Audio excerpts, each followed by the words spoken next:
ఇప్పుడు రెవెన్యూ శాఖ మంత్రిగా ఉన్నాడు. మరి ఆ రెవెన్యూ శాఖ మంత్రిగా ఉన్నటువంటి ఈ పెద్దదొర ఏం చెప్తా ఉన్నాడంటే, గతంలో ఆయనకు పొద్దున లేచినప్పుడు ఏ ఆలోచన వస్తే ఆ ఆలోచన చేసేవాడని చెప్పిండు. ఎస్, ఆ ఆలోచనలో భాగంగానే ఈయన అడిగినటువంటి ఎంపీ సీట్ ని ఈయన కేటాయించలేదు. ఎమ్మెల్యే టికెట్ అడిగితే ఎమ్మెల్యే టికెట్ ను కేటాయించలేదు. అప్పుడు ఈయన వచ్చి కాంగ్రెస్ లో జాయిన్ అయిండు. మరి ఈ రోజు భూభారతిలా 3 నుండి 4 మండలాలకు పరిమితం చేసినటువంటి ఒకటి చెప్పండి వివేక్ పాటిల్ గారు, ఫస్ట్ ధరణిలో వివేక్ పాటిల్ గారు, ధరణిలో అవకతవకలు జరిగిన మాట వాస్తవం. ధరణి వలన చాలా మంది రైతులు తమ గోషను వెళ్ళబెట్టుకున్న పరిస్థితి, దానిలో వాస్తవం లేదంటారా? ఎంతోమంది ధరణి పోర్టల్ గురించి వ్యతిరేకించిన పరిస్థితి. ముందు దాని గురించి మాట్లాడి భూభారతి గురించి మాట్లాడదాం మనం. సార్, ధరణి అనేది పూర్తి స్థాయిలో ఇంప్లిమెంట్ చేయబడ్డటువంటి కేసీఆర్ గారి మానస పుత్రిక. ధరణి ద్వారా మొత్తం రికార్డులన్నిటిని కూడా ఆన్లైన్ చేసి ఆ ధరణిని బేస్ చేసుకొని ప్రతి ఒక్క రైతుకు కూడా ఉపయోగపడే విధంగా పంట పెట్టుబడి సాయం, రైతు బంధు అనేటువంటి మానస పుత్రికను తీసుకొచ్చి ఈ తెలంగాణ రాష్ట్రంలో రైతు ఆత్మహత్య లేకుండా చేసినటువంటి ప్రభుత్వం ఆ బిఆర్ఎస్ ప్రభుత్వం. అటువంటి బిఆర్ఎస్ పార్టీని గాని బిఆర్ఎస్ ప్రభుత్వాన్ని గాని ఎల్లవేళలా బదనాం చేయడమే లక్ష్యంగా పెట్టుకున్నటువంటి రైతులు ఎవరు మీ పక్షాన ఆ రోజున మొన్న ఎలక్షన్ లో నిలబడలేకలేదు? ఎందుకంటే మీకు వచ్చిన సీట్లు మెజారిటీ కూడా జిహెచ్ఎంసీ పరిధి ఇక్కడే వచ్చినాయి. కానీ రైతులు నిజంగా మీకు ఓటేసి ఉంటే ఈ రోజున మళ్ళీ మీరు ప్రభుత్వాన్ని స్థాపించేవాళ్ళు కాదంటారా? రైతులు నిజంగా మీకు ఓటేసి ఉంటే ఈ రోజు ఈ పరిస్థితి మీకు వచ్చేది కాదు. ఎందుకంటే మీరు కూడా సీట్లు బాగానే తెచ్చుకున్నారు, పెద్ద డిఫరెన్స్ ఏమి లేదు కాంగ్రెస్ కి మీకు. కానీ మీరు పోగొట్టుకున్న సీట్లన్నీ కూడా గ్రామ స్థాయిలో పోగొట్టుకున్నారు మీరు, కాదంటారా? 2% ఓట్ల తేడాతోనే ఓడిపోయాము. దయచేసి దాన్ని గ్రహించాలి. ఈ రోజు బిఆర్ఎస్ పార్టీకి కాంగ్రెస్ పార్టీకి వచ్చినటువంటి ఓట్ల తేడా శాతం కేవలం 2% మాత్రమే. మేము ఎక్కడ కూడా భారీగా ఓడిపోయినట్టో ఇంకోటో జరిగినట్టో జరగలేదు. కేవలం 2% ఓట్లతోనే ఓడిపోయాం మేము. ఈ రోజు తెలంగాణ ప్రజలను మోసం చేసి అధికారంలోకి వచ్చింది కాంగ్రెస్ పార్టీ. నమ్మ సాధ్యం కాని, అభివృద్ధి సాధ్యం కాని, అమలు సాధ్యం కానటువంటి పథకాలన్నిటినీ చేస్తానని చెప్పి ప్రజలను మభ్యపెట్టి ఈరోజు అధికారంలోకి వచ్చింది. ఈ రోజు మరి ఎలక్షన్ల ముందు చెప్పలేదే బోనస్ అనేది సన్నవడ్లకే ఇస్తామని చెప్పి. ప్రతి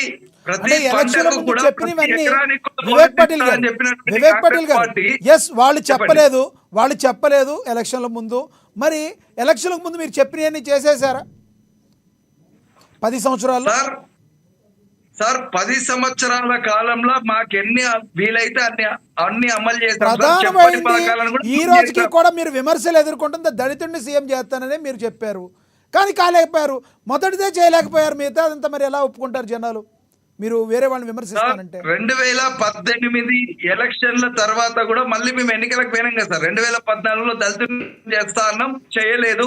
ఈ రాష్ట్రంలో బడుగు బలహీన వర్గాల యొక్క అభివృద్ధి, ఆత్మగౌరవం అనేది కేసీఆర్ గారితోనే సాధ్యమవుతుందని చెప్పి అప్పటికి 2014లో వచ్చింది భౌగోళిక తెలంగాణనే వచ్చింది తప్ప, ఒక తెలంగాణ అనే దానికి రోడ్ మ్యాపే వచ్చిందే తప్ప ఉమ్మడిగా 10 సంవత్సరాలు ఉన్నటువంటి కాలంలో అప్పుడు ఉన్నటువంటి పరిస్థితుల దృష్ట్యా కేసీఆర్ గారు సీఎం గా బాధ్యతలు స్వీకరించారు.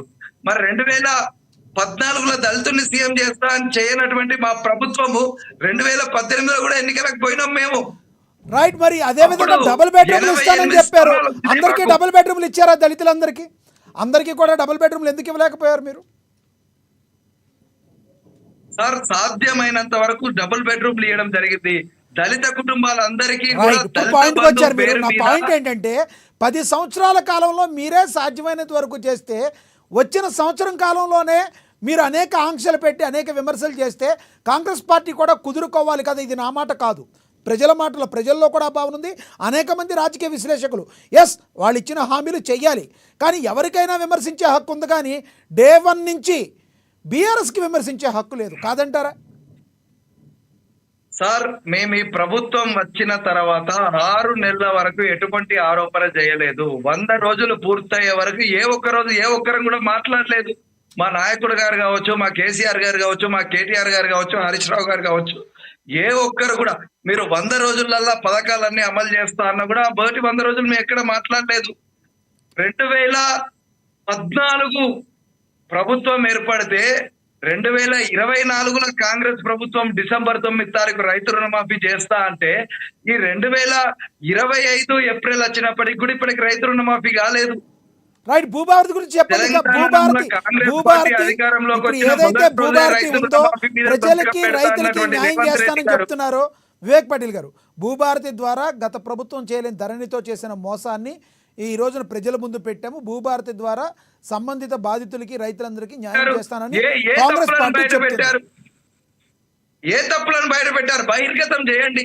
ధరణి పేరు మీద అన్యాక్రాంతం చేయబడ్డటువంటి భూముల వివరాలు గాని, ఎవరన్నా ఆక్రమించుకున్నటువంటి వాళ్ళ వివరాలు గాని, బడా భూస్వాములు అన్యాయం చేసి బీద ప్రజల నుండి దండుకున్నటువంటి భూముల వివరాలను గాని, ఈ డిసెంబర్ 2024 నుండి 23 నుండి డిసెంబర్ 24 వరకు 1 సంవత్సర కాలం, ఈ ఏప్రిల్ వరకు 4 నెలల కాలం, అంటే ఈ 16 నెలల కాలంలో ఈ భూభారతి పేరు మీద కావచ్చు, ఈ ధరణి పేరు మీద జరిగినటువంటి అన్యాక్రాంతం మీద కావచ్చు, ఏ ఒక్క దాని మీద కూడా మీరు నిరూపించలేకపోయారు కదా.